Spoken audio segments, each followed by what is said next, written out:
welcome to Eden Hope Academy. We are on week 1 science, and I'm so glad that you're with us. So in your bag, you will have an Eden Hope cutout, and you'll need a foamy board, and you'll need some glue and markers. So get those together before we get started. Do you have them ready? Cool. Okay, so let's get going. So we have our map of kind of the continents of the world. And so, as you guys already know, because you're so smart, we have North America, South America. Where's Mesoamerica? Do you know? You're so smart. It's right here. Doo-doo-doo, right there. All right, and then we've got Antarctica, Australia. This little guy up here is New Zealand. Say hi, Kiwis. And then we have Africa, Europe, and what is this? Do you know? We have right here India. And I want you to say this word with me. Subcontinent. Sub means under, and continent means large body of land, so under it. So India is located under Asia. It's a subcontinent of Asia. So, and then, oh, we have Greenland up there. And so we have all of the continents, and they're separated kind of like they're separated today on our globe. But scientists, many scientists believe that at one time in the world, it was all one landmass. And the reasons that they say that are several. The first reason is that there are distinct animal fossils that are identical in Africa and in South America.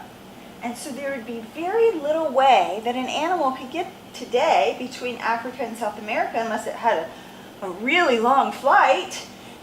Unless it flew like that or something like that, it would be very difficult for those fossils to have gotten there. But if it was one landmass, then it would be easy for them to walk across.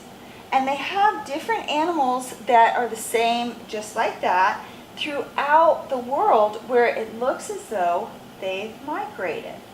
So that's the first reason. The second reason is there are rocks that are very similar, that were at the same time, that will be like on Australia and on Africa. That seems so weird, doesn't it? Or in Asia and in North America. And so several scientists, many scientists believe that's because Pangea existed, where all of the continents were together at one time. Many Christians believe that when Noah's flood came in, the continents drifted apart, and that they're still drifting just a little bit today. So as we discuss Pangea, the first thing I want you to do is color in each of your continents. And if you can do it in a different color, that would be super helpful. So maybe North America could be green and South America could be purple. Whatever you choose is great. And then write your name or your initials on the back of each one of these. Are you done coloring already? You guys are super duper cool. All right, so next I want you to cut each of these out. You do that? Cut them out. Now, are you going to cut out India down here? You could, or you could leave it alone. How about New Zealand? When I cut it out, I left my New Zealand attached to Australia. You can go either way with it. And then what I want you to do is take your continents. Now, I haven't colored mine yet. Take your continents, and I want you to try to put them together like a puzzle piece on the table. So I want you to put them together and see how they would fit the most logically on the table. So here are all of my pieces right here. And I'm going to put them together and see, does this fit here? Does that fit there? And then I want you to discuss it. And I want you to discuss why they fit and the way that the continents look that would make sense that they fit that way. For example, Africa and South America, they fit really cool. Look at that. Oh, isn't that cool? How they fit together? That's really cool. And so I want you to discuss it. And then North America would just go on top of that. And then you could squish in, or you could do it even like this. And then use pictures from your book to see if that makes sense. So these are artist renderings. These are what artists have said that Pangea looks like to them. So I want you to go ahead, and then after you've done it your own way, I want you to do the way the artist did. Now, the next thing is really fun. Are you ready for the fun part? I am. Okay, the next part is you ready? I want you to take one of these foamy boards, and I want you to tear off bits of it. And the bit should be about this big by that big. Can you do that?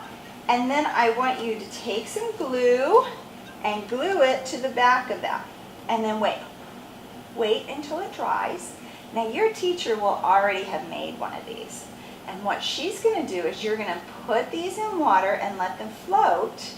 And then maybe add a cup of water. Think of some fun experiments you can do with this. Maybe add a cup of water to it and see how that makes it drift. Maybe add more water on the side with a couple cups and see if that makes it drift. And see if you can get the same type of continental drifting as the world looks. See if your continents will drift just like the world, because they'll be floating on the water. Now, most of your glue will not dry before the end of the class, and that's okay, because this is a take-home project, and you can take home all of your pieces. Make sure you just leave them in a little pile on the floor outside the classroom so you don't lose them during the day, and then you can try this at home and see about continental drift at home. And make sure you take lots of pictures, because I want to see your pictures. I can't wait to see your pictures. So this is the first lesson. Remember, you're first going to look at the pictures on the big sheet, then you're going to color them, then you're going to cut them out, then you're going to have like maybe 2 or maybe like 3 people can share one of these foamy boards. So you're going to take off a little piece, and then you're going to glue it to the back, and then you're going to put them all as if they're Pangea. So it might take a couple of you working on it. Put them all as if they're Pangea on the water, and then pour some water in, and then watch them drift away. Can you do that? I bet you can. Okay, I'll talk to you soon. Bye-bye.